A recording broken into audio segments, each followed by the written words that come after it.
মহানগৰীৰ পাণ্ডুঘাট বিসৰ্জন সমিতিয়ে বিজয়া দশমী উপলক্ষে পূজা সমিতিৰ মাজত আয়োজন কৰা আকৰ্ষণীয় প্ৰতিযোগিতাৰ আজি বঁটাসমূহ বিতৰণ কৰা হয়।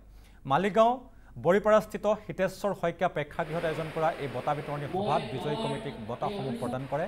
প্ৰথম পুৰস্কাৰ লাভ কৰে পাণ্ডু পুৰণি ষ্টেচন কলনী, দ্বিতীয় গড়চুক দুৰ্গা পূজা সমিতি, তৃতীয় ইষ্ট কামাখ্যা দুৰ্গা পূজা সমিতি আৰু শ্ৰেষ্ঠ মিডিয়া বঁটা লাভ কৰে আপোনাৰ চেনেল নিউজ লাইভ।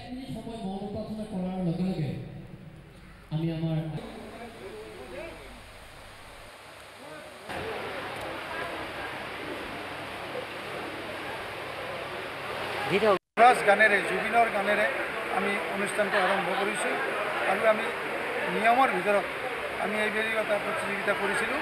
তাত প্ৰথম পুৰস্কাৰ পাইছে পাণ্ডু পুৰণি ষ্টেচন কলনী, দ্বিতীয় পাইছে গড়চুক আৰু তৃতীয় পাইছে আপোনাৰ কামাখ্যা কলনী কৰুণা চিনেমা হলে আৰু বেষ্ট মিডিয়া পাইছে নিউজ লাইভ। আৰু এখন আমি আমাৰ স্মৰণিকা বিজয়া দশমী আমি ইয়াত আজি উন্মোচন কৰিছোঁ। এয়ে আমাৰ